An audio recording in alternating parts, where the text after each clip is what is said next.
Tahukah Anda bahwa kandang Natal yang hampir setiap tahun kita lihat di gereja, sekolah, dan rumah, palungan dengan jerami, lembu, dan domba, tidak selalu ada sejak awal sejarah gereja?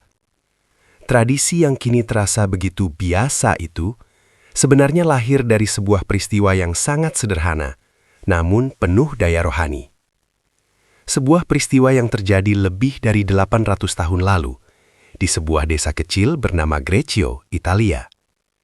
Dan di balik peristiwa itu, berdirilah seorang kudus yang mencintai Kristus dengan cara yang sangat konkret, Santo Fransiskus dari Assisi. Menurut riwayat yang ditulis oleh Thomas dari Celano, sahabat dan penulis biografi awal Santo Fransiskus, pada tahun 2023, Fransiskus ingin merayakan Natal dengan cara yang berbeda. Bukan dengan kemegahan, bukan dengan perayaan istana, melainkan dengan menghadirkan kembali kemiskinan dan kerendahan hati kelahiran Yesus. Fransiskus berkata bahwa ia ingin melihat dengan mata kepala sendiri bagaimana Sang Juru Selamat lahir dalam kesederhanaan, terbaring di palungan, tanpa kenyamanan, tanpa kemewahan. Fransiskus lalu meminta izin kepada Paus Honorius III. Setelah izin diberikan, ia mengundang seorang bangsawan setempat, Giovanni dari Greccio, untuk menyiapkan sebuah gua.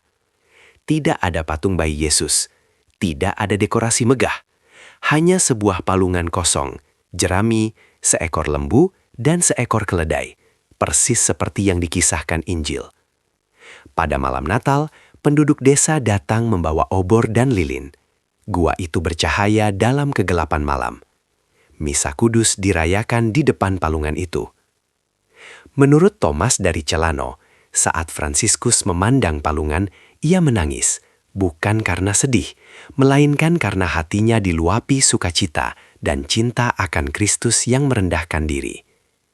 Fransiskus berkhotbah dengan suara penuh semangat, berbicara tentang bayi Bethlehem, tentang Allah yang memilih menjadi kecil agar manusia tidak takut mendekat kepadanya.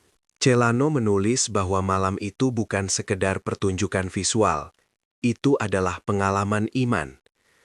Palungan kosong menjadi tanda bahwa Kristus sungguh hadir, bukan dalam kemewahan, tetapi dalam ekaristi, dalam sabda, dan dalam hati orang-orang sederhana.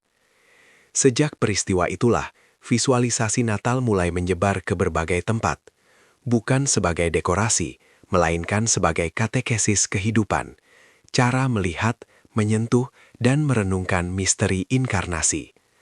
Natal tidak lagi hanya didengar, Natal menjadi terlihat. Apa yang dilakukan Santo Fransiskus di Greccio mengubah cara gereja mewartakan Natal. Dari gua sederhana itulah lahirlah tradisi kandang Natal yang kini dikenal di seluruh dunia. Setiap palungan yang kita lihat hari ini adalah gema dari Greccio. Setiap jerami adalah pengingat bahwa Allah memilih jalan kerendahan. Dan setiap Natal mengajak kita bertanya, apakah kita masih menyediakan palungan di hati kita untuk Kristus? Santo Fransiskus mengajarkan bahwa iman bukan hanya dipahami, tetapi dialami. Bahwa Allah yang menjadi manusia ingin didekati, dilihat, dan dicintai. Dan semua itu dimulai di sebuah gua kecil di Greccio.